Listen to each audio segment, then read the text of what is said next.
नमस्कार दोस्तों, स्वागत है आपका सियासत नगरी चैनल पर। आज हम बात करने वाले हैं राहुल गांधी की उस मुलाकात की जो इन दिनों भारतीय राजनीति में गर्म चर्चा का विषय बनी हुई है। राहुल गांधी ने हाल ही में अमेरिका की विवादित और भारत विरोधी कांग्रेस सदस्य इल्हान उमर से मुलाकात की, जिस पर बीजेपी ने जमकर हमला बोला है। इस मुलाकात ने कई सवाल खड़े कर दिए हैं। क्या ये मुलाकात महज एक कूटनीतिक कदम थी या इसके पीछे सत्ता की लालसा छुपी है? चलिए जानते हैं इस पूरे मामले को विस्तार से। राहुल गांधी का हालिया अमेरिका दौरा न केवल कूटनीतिक संबंधों को मजबूत करने के लिए था, बल्कि इसके दौरान कुछ ऐसी मुलाकातें भी हुई जिनसे भारतीय राजनीति में भूचाल आ गया है। इनमें से सबसे विवादास्पद मुलाकात रही अमेरिका की डेमोक्रेट सांसद इल्हान उमर के साथ। उमर को उनके भारत विरोधी बयानों और कार्यों के लिए जाना जाता है, और जब उनकी मुलाकात राहुल गांधी से हुई तो बीजेपी ने इसे लेकर कड़ा विरोध जताया है। बीजेपी के राष्ट्रीय प्रवक्ता संजू वर्मा ने राहुल गांधी पर तंज कसते हुए कहा, राहुल सत्ता में आने के लिए इतने उतावले हैं कि वे किसी भी भारत विरोधी ताकत से हाथ मिला सकते हैं। इल्हान उमर एक कट्टरपंथी इस्लामिक नेता है और उनसे मुलाकात करना यह साबित करता है कि राहुल गांधी के पास कोई ठोस कूटनीति के एजेंडा नहीं है। इसके अलावा बीजेपी नेता निशिकांत दुबे ने भी इस मुलाकात पर सवाल उठाते हुए कहा, राहुल गांधी का एजेंडा साफ है, खालिस्तान और कश्मीर को अलग देश बनाने का समर्थन जुटाना, और इसी सिलसिले में वे उमर से मिले हैं, जो खुद खालिस्तान और कश्मीर के अलगाव की समर्थक है। बीजेपी के प्रवक्ता अमित मालवीय ने भी अपनी राय देते हुए कहा कि राहुल गांधी ने जो कदम उठाया है वह सिर्फ भारत विरोधी नहीं बल्कि राष्ट्र विरोधी है।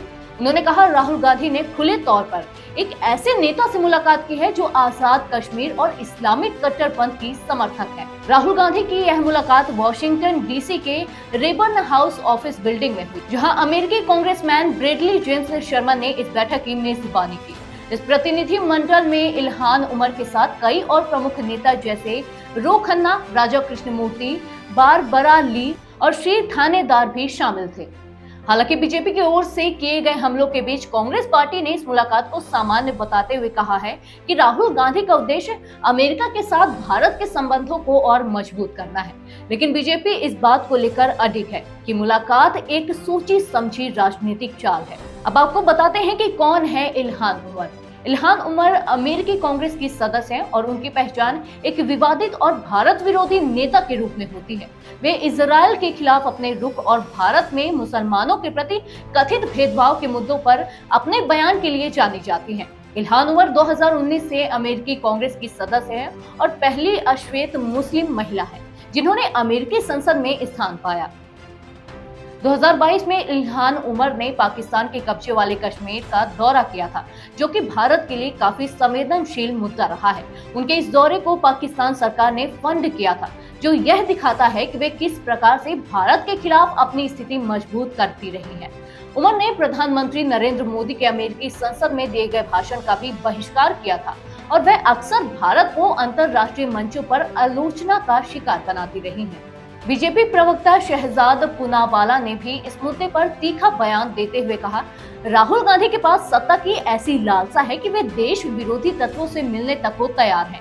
इल्हान उमर जैसे नेता से मिलना यह साबित करता है कि राहुल की प्राथमिकताएं क्या है। कांग्रेस ने इस पर जवाब देते हुए कहा है कि राहुल गांधी का यह दौरा केवल अंतर्राष्ट्रीय संबंधों को मजबूत करने के लिए है और बीजेपी बेवजह इस मुद्दे को राजनीतिक रंग देने की कोशिश कर रही है। कांग्रेस के नेताओं का मानना है कि राहुल गांधी का फोकस अमेरिका के साथ व्यापार और रणनीतिक साझेदारी को बढ़ावा देना है, न कि किसी देश विरोधी एजेंडे को। तो दोस्तों, इस पूरे विवाद से यह साफ होता है कि राहुल गांधी की अमेरिका यात्रा ने भारतीय राजनीति में नई बहस छेड़ दी है। बीजेपी इसे एक राष्ट्र विरोधी कदम बता रही है, जबकि कांग्रेस इसे एक कूटनीतिक प्रयास करार दे रही है। आपको क्या लगता है, क्या राहुल गांधी की यह मुलाकात सिर्फ एक सामान्य कूटनीतिक मुलाकात थी या फिर इसके पीछे कोई राजनीतिक एजेंडा छिपा है? अपनी राय हमें कमेंट्स में बताइए और जुड़े रहिए हमारे साथ सियासत नगरी पर, जहां हम लाते हैं आपके लिए देश और दुनिया की हर बड़ी सियासी खबर।